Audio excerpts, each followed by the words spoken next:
ሰላም እንዴት ናችሁ?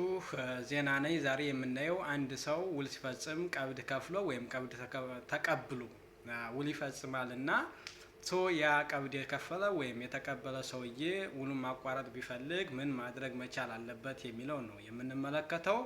በመጀመሪያ ቻናሉን ሰብስክራይብ ካላደረጋችሁ ሰብስክራይብ እንድታደርጉ ከወዲሁ ጠይቃችኋለሁኝ።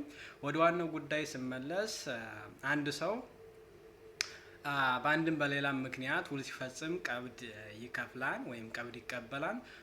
ይሄ ሰውዬ በአንድም በሌላም ምክንያት ባይመቸው ውሉን መፈጸም ባይችል ምን ማድረግ መቻል አለበት የሚለውን እንመለከታለን።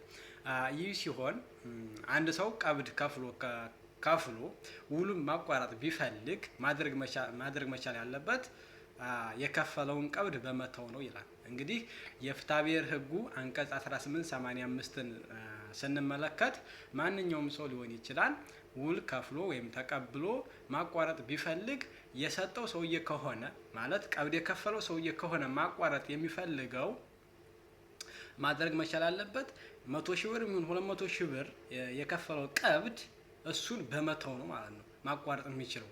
እሱን ስጠኝና እትቸዋለሁ ማለት አይችልም ማለት ነው። የተቀበለው ሰውዬ ከሆነ ደግሞ ማቋረጥ የፈለገው ምን ማድረግ መቻል አለበት? ለምሳሌ 100,000 ብር ከሆነ የተቀበለው ዲያብል መክፈል አለበት ይላል ሕጉ ማለት ነው። 1885ን ስንመለከት የፍትሐብሔር ሕጉን ዲያብል መክፈል መቻል አለበት ይላል። ይህ ማለት ምን ማለት ነው? 100,000 ብር ከሆነ የተቀበለው ምንድነው 200,000 ብር አድርጎ መክፈል መቻል አለበት ማለት ነው። እንዳጠቃላይ ቀብድ የተቀበለ ሰው ወይም የከፈለ ሰው በዚህ አይነት መልኩ ነው ውሉን ማቋረጥ የሚችለው ማለት ነው። ስላዳመጣችሁኝ አመሰግናለሁኝ።